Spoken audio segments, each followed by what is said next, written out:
Testing 1, 2, 3. Hello and welcome to the I Actually Read the Book podcast with Spencer Regal. I'm your host, Spencer Regal. And today, by popular demand, by which I mean the demand of my one person in my audience, not Richard. Welcome to the I Actually Read the Book podcast. I'm your host, Spencer Regal, and today, by popular demand, or rather the demand of one individual whose name shall not be revealed, Nathan Gingrich, we are going to cover The Classical Liberal Constitution by Richard Epstein. Now, Richard Epstein is a very fascinating mind. I had the privilege of meeting him back in February of this year. Right now, I'm filming this at the end of May. And Richard Epstein, as I actually wrote this in the Amazon review that I did for this book, Richard Epstein possesses an intellect that is... It's very unique. It's not just that he's brilliant. He's brilliant because and in part because not only he sees things in a very unique perspective, but that unique perspective, the reason it's so unique is that it's informed by his vast breadth of knowledge. He's read deeply into all sorts of different fields of academic study. He's read deeply into philosophy. He's read deeply into economics, of course. He talks a lot. He has a podcast called The Libertarian where he talks a lot about the interplay of law and economics and how he takes a general... He's not actually libertarian. That's the thing that he actually develops in this book somewhat, is the distinction between classical liberalism and libertarianism, and what he would describe as hardline libertarianism, which is essentially the belief that there should be it's almost a thin line in itself between between hardline libertarianism and anarcho-capitalism. And how he distinguishes hardline libertarianism from his type of classical liberalism is the justification that he gives for taxation, for the state to tax and thus to provide the public services which he deems are the right and proper province of government. And so, anyway, what I was getting to is that so he's studied deeply in economics and price theory. He's studied deeply, of course, in the law. He's I think he's the third most frequently cited legal scholar in the country. His work, especially his landmark book, Takings, which was published in, I think, the 1980s, that's been cited by the Supreme Court and a whole range of lower courts too in their decisions. And so he possesses a mind that is frankly staggering in its power, in its breadth and depth of knowledge. He doesn't just know these subjects superficially. He has read deeply about these subjects, and he's able to wield with confidence knowledge from all sorts of different fields of knowledge. He can wield an argument from philosophy to bring to bear on an argument in economics, which in turn plays in on the interpretation of a constitutional statute that is being disputed in a certain Supreme Court case, which is a lot of what he does in this book. Now, the main complaint that I have about this book is that his writing style, although at times he is very good at making the arguments, making very complex and subtle legal arguments, making them easily comprehensible, making them very accessible to the average reader. However, his writing is not always like this. At times, his writing is a little confusing. It's not that he uses words that are technical terms very often, although you will learn some very useful insights and key words that are involved in constitutional interpretation when you read this book. For instance, I hadn't really heard of the police power before I was introduced to Richard Epstein, but it plays the idea of the police power, just briefly, is the justification in particular that states have to create laws that regulate the health, safety, morals, and welfare of the people of the state. And so, of course, recently the moral side of the police power has been challenged by many people on the left because under that moral side of the police power, there were laws against sodomy, against gambling, and against all sorts of activities which libertarians are generally not comfortable with. And so even though he does introduce concepts and use them that might not be already familiar to the average reader, he explains them. And then if you're not exactly getting what he talks about, for instance, he introduced the doctrine of unconstitutional conditions is another interesting one. So the doctrine of unconstitutional conditions is an interesting it's a rule in constitutional interpretation which states that the federal government cannot condition your receipt of a government benefit or a job, for instance, if you're a school teacher, on the condition that you cede some of your constitutional rights. So, for instance, if you take a contract from the government cannot condition that contract on, cannot condition it on your ceding your right to due process or your right against unreasonable searches and seizures and such. And so he doesn't really define it in here, but a Google search can easily solve that, and you can get a concise definition of it. So the work, of course, it's his fellow scholar, when he did a talk about this book for the New York University Law School, which is where he teaches now. He's a senior lecturer at the University of Chicago. He is now actually, I believe, he's a senior lecturer at Texas A&M University Law School, I met him at Texas A&M University at College Station, because he was meeting the faculty and all the hot shots on A&M's campus. So one of his colleagues at NYU Law School described this book as a doorstop, and it's pretty true. It's a pretty hefty volume, and it clocks in about 583 pages, but that doesn't include the notes. It doesn't include the introduction, which.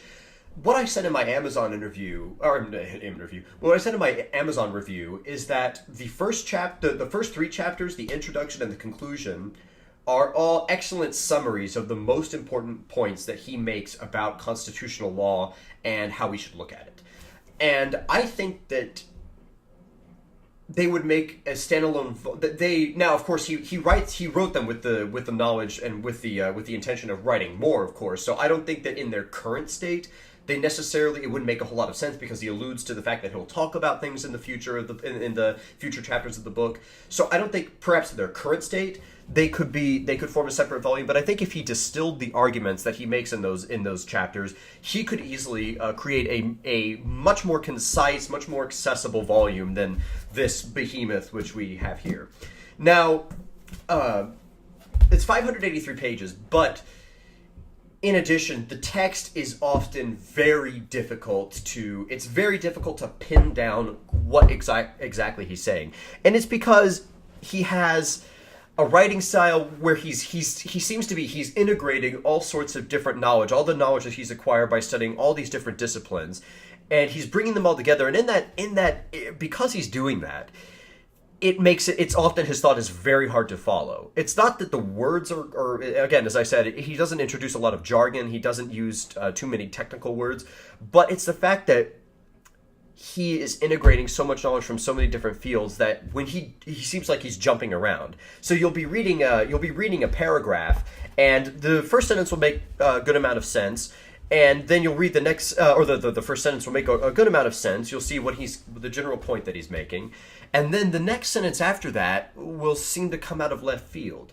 And another interesting aspect about his writing style is that he uses both the technical language it's not jargon, but it's language that's specific to the study of law. But he also uses a lot of slang, which is interesting. So he'll say things like he'll say things like "whose ox is gored," or I think another interesting one was there are some idioms that I hadn't even really heard of that I looked up as a result of reading this book. So, and part of that is actually, it's interesting. Part of his biography, he doesn't come from a line of scholars. He grew up. I think he was born in the Bronx. He was from this Jewish family in the Bronx, relatively middle class, and then of course he rose to become a famous scholar. So it's interesting that he incorporates these sort of more urbane elements into his style, in addition to all the precise technical verbiage that he uses in the book. So the main point I'd like to make about this book is that somebody who's not particularly, that is, now if you're interested in constitutional interpretation, this might very well be your book. It depends on what level of interest you have in it. For instance, I plan to go to law school, so it's the level of interest to me is very high. However, if you're just only moderately interested in the field of constitutional interpretation, then you probably want to stick to, say, a book of Justice Scalia's dissents and arguments, or general summaries of the history of the Supreme Court, and not go into something that's this in-depth, just because it's not a very fun read. Sometimes it is. Don't get me wrong. Sometimes this is a scintillating, very entertaining read. Other times, it really is pretty dry. And that is why I'm a little cautious to recommend it to whoever may be watching this, because and that's one of the main points or that's one of the main themes I would like to develop in this podcast. I actually read the book, in that I'm not going to sit here and pretend that I read an 800-page book and I actually read a summary of it and then recommend the book to my general audience because I enjoyed my summary of it, or because I think it's an important work of literature or of history or whatever it may be that I end up reading. So when you watch this podcast, you will know that I read this book cover to cover. Now, that doesn't mean I read the notes. That doesn't mean I read the index, definitely. That doesn't mean that I read every single printed word in the book. But I read all the chapters that were intended to be read. I read all the relevant appendices. I read everything that you need to not only understand this book, but to be able to say, I read this book with no caveats, with absolutely, who's going to object to you saying that you read the book when you just didn't read the index. I mean, that's what I'm referring to. Only an absurd person would do that. So this podcast, I read this book, every single word of it, that can be justifiably called part of the book. And so, while I'm hesitant to say that nobody would like this book, I think, especially reading the other Amazon reviews, plenty of people found this book completely interesting. It's a huge investment of time. I read it over the course of about a month, and read it, of course, about 5 weeks. I read it about tried to read a chapter a day, and it was a labor. It really took a lot of discipline. It took a lot of time, and a lot of time just sitting there trying to wrap my mind over what exactly he was saying, agonizing over it at times, and sometimes just staying up till 1 a.m. and having this book be the one thing that's keeping me from going to sleep, and then sometimes just putting my hand down and saying, okay, I understood this part enough, I don't need to go on any further. So I don't regret reading this book at all. I think it was very enlightening, and at the very least it taught me to have a little discipline in my reading. Before that, especially a couple months ago, I was not very disciplined in the way I was reading. I was only reading whenever, grabbing time here and there whenever I had time to read, and not reading very carefully. And so this book, I think, now, unfortunately, I'm worried that I've lapsed back into those habits, and that's what I hope this podcast will help me deal with a little. But this book, it did require a lot of discipline. It required a lot of discipline to finish. It required a lot of thinking. It required some outside research for having to define terms like the unconstitutional conditions doctrine. And so I cannot give it an endorsement to be read by just anyone in the general public. However, it is a good book. And if you're very much interested in constitutional interpretation, I don't think you can go wrong reading this book. However, I would read some samples of it if you can get it on the internet. I think Amazon definitely has the first couple chapters, but the problem is those are good chapters that they don't really represent what the rest of the book is like. They're very relevant. They get right to the philosophy of classical liberalism. And that actually is something that I was disappointed about with this book. He does not dwell very much on what classical liberalism is. He quotes John Locke. He quotes Montesquieu. He definitely quotes he quotes Koch. He quotes Blackstone, the famous jurist. But he doesn't give that much discussion as to say why classical liberalism is the preferable theory to, say, a socialistic, a Marxist theory, or to even a pre-modern theory of politics, such as, say, Machiavellianism or something like that, or the divine right of kings, absolutism. Who knows? Not of course saying that those are preferable to classical liberalism, of course, but I think it would have been interesting to see him flex his intellectual muscles in that area to give sort of a political philosophical justification of classical liberalism. But the book does defend classical liberal principles in some areas. For instance, he particularly dwells on the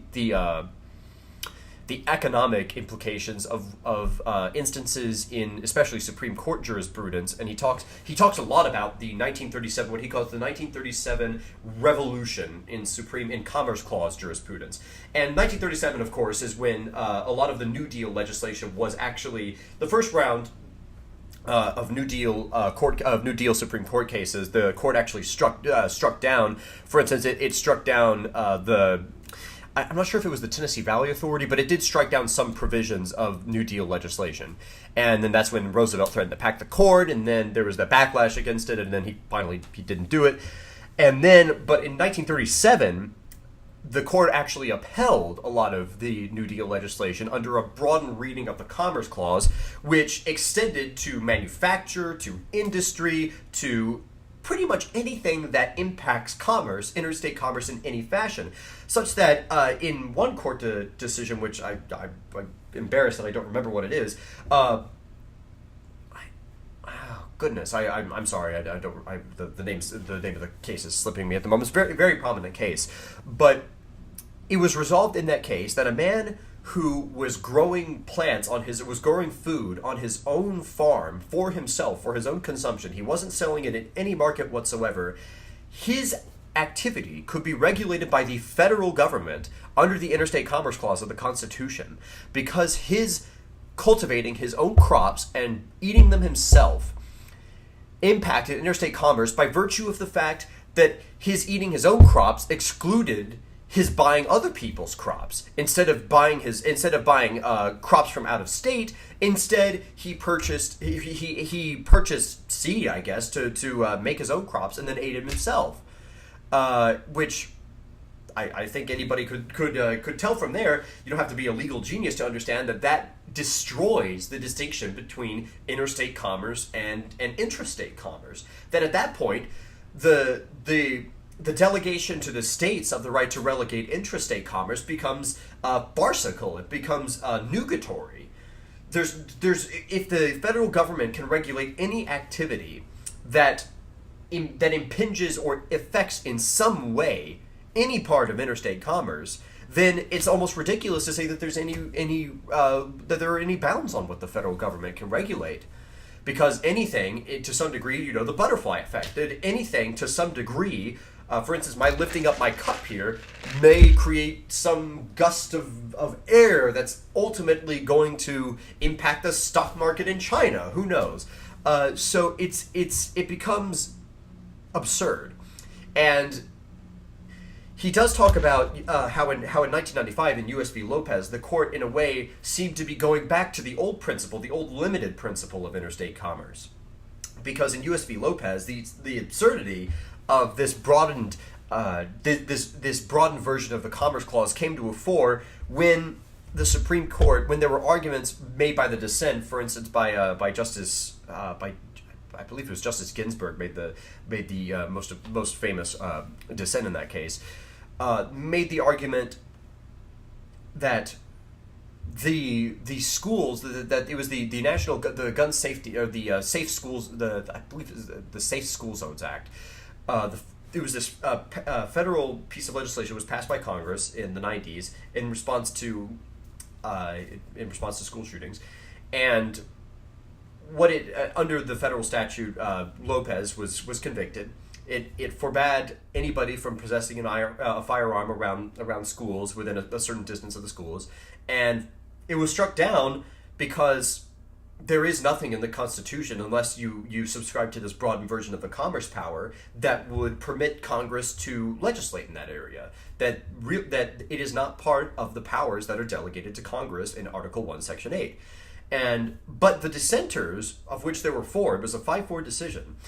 The dissenters argued that because of the presence of guns on campus would have a deleterious effect on the learning environment of the kids inside the schools, that therefore, and then those kids would go on to participate in the economy, they would go on, they'd have jobs.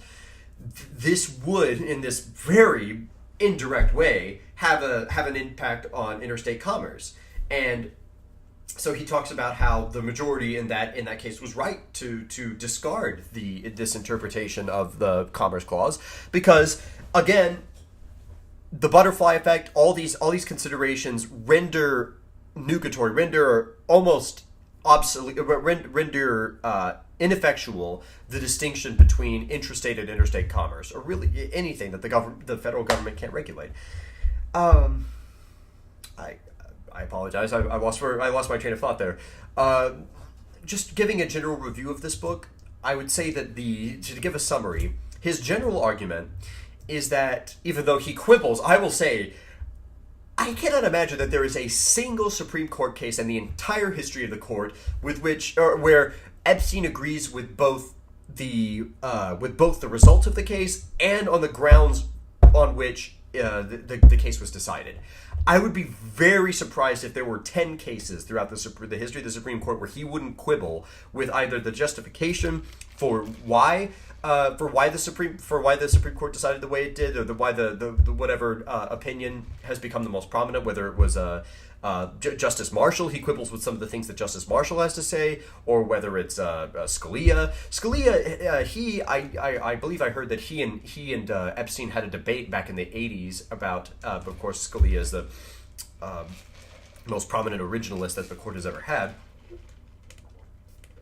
and Epstein is neither, as he emphasizes repeatedly in the book, he is neither he's not precisely he is definitely more originalist. He's not one of these living constitutionalists, these progressive interpreters of the Constitution who think that who really think that the Constitution means whatever you want it to mean, who think that the Constitution's meaning changes, morphs with the change in societal mores over time in America. And so he definitely is not part of that camp. But at the same time, he's not a fan of especially the preference for judicial restraint on the right. He thinks that many cases were decided wrongly by conservative courts because they were too obliging to prior precedents. And so how I would describe his general form of interpretation is that he is an originalist. He definitely believes that the original meaning of the statute takes precedence over anything else, but that it's also very important to regard the prior precedents in common law, any relevant principles that the statutes might be founded in Roman law. One of the Epstein's interesting specialties is that he is very well versed in Roman law. He teaches a course on it at NYU Law School. When I was present with him when I attended this talk, it was a small talk. We were at a table that sat about 12 people, and I sat right next to Epstein, and I asked him a question about what principle he thinks is the most important one for Roman law that's found its way into constitutional jurisprudence, and he said it was the doctrine of feasibility, but that's beside the point. So he has a very, very atypical way of interpreting statutes. So he generally relies on common law principles, Roman law principles, and general deference to the original meaning of the text and how it was interpreted at the time. But that's not, as it is with, say, Scalia, that isn't Scalia, or really Thomas, that isn't a determining factor. That's just one of many factors. But he also, even though he a lot of the time he does have problems with some of the conservative justices in the way that they upheld prior incorrect precedents, he does give a lot of on multiple occasions he says that stare decisis is a sound principle. That, for instance, he would say that the doctrine of judicial review itself would not be justified under the original reading of the Constitution, but he says that in light of the developments that came later, in light of the role that the judiciary ultimately assumed after McCulloch v. Maryland and those first cases, that the court was right to supersede its original authority, and it was right that the court came to take the role of the in a way, how would I say that? I've often thought of the court as sort of the conscience of the government. That you don't have to obey what the court says. It doesn't have hands on the strings of the purse. It doesn't have a sword to fight with, so to say. And so, if you disregard it, you're acting in bad faith. It's hard to act, and generally other negative consequences result. But there's nothing that's necessarily binding about its decisions, and that itself, even that position, was stronger than the position than the role the court was originally supposed to play in the constitutional structure. Originally, it was supposed to be co-equal with all the branches, which meant that but it had no way to enforce those decisions. But that co-equality implied that that the legislature had as much authority to dictate its own policy as the court did to disagree with the legislature, and so with the executive. And so he would say that the stronger role that the court assumed in McCulloch v. Maryland was ultimately that was right. It corrected a mistake in the original constitutional structure, a defect. And so he does have times where he favors stare decisis. One of the most interesting sections of the book is where he talks about abortion, because he does generally seem to take a pro-life stance, but he does believe that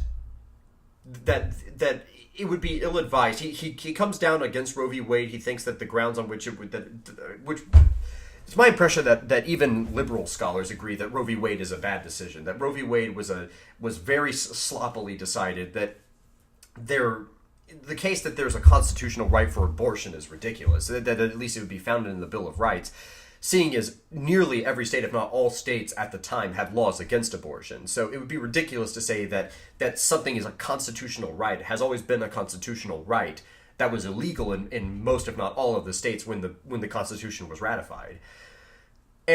But even granting that, Epstein goes on to say that it would be ill-advised to make abortion illegal throughout, especially to have a federal law forbidding abortion, because of all the consequences that result from that. For instance, it could result in back alley abortions, as the abortion activists always say, that it will just result in coat hanger abortions, as used to happen, or that it will just generally, and that in turn will encourage people to disregard the law more generally.